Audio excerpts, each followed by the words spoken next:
Today's exercise of the day is what I call the volume dial. It's one I learned from Scott Hassler, and it's another way of thinking about transitions within the gait. Picture a big volume dial, like on a stereo, 0 to 10. We're going to talk about this in the canter, but it could be done in any gait. So 1 on the dial would be absolute pirouette canter from a Grand Prix horse. 10 would be flat out galloping.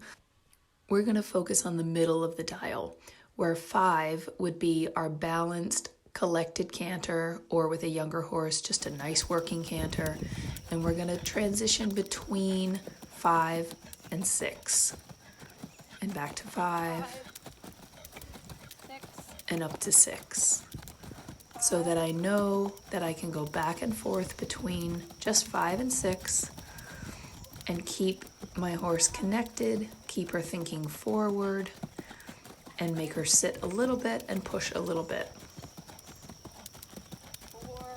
Then I could bring her back to 4 from 5, and then back forward again, and then back to 4 again, and back forward again. When that starts to feel easy, you can turn the dial more in either direction.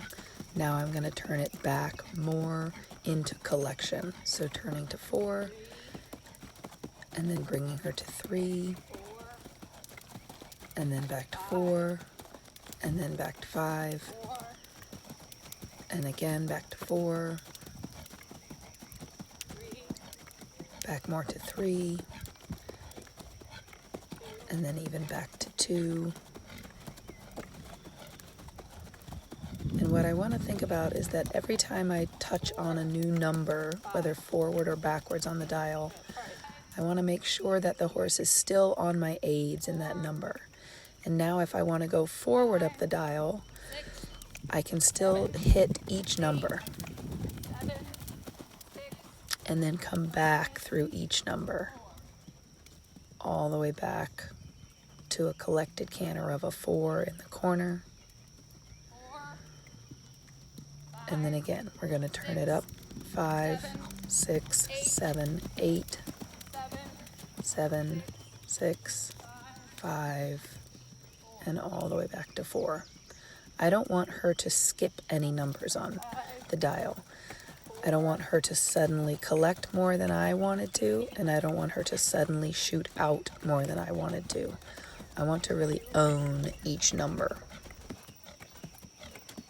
If at any number I run into a problem, a connection problem, a straightness problem, in front of my leg problem, I'm going to hang out at that number and try to make it better before either moving up the dial or back down the dial.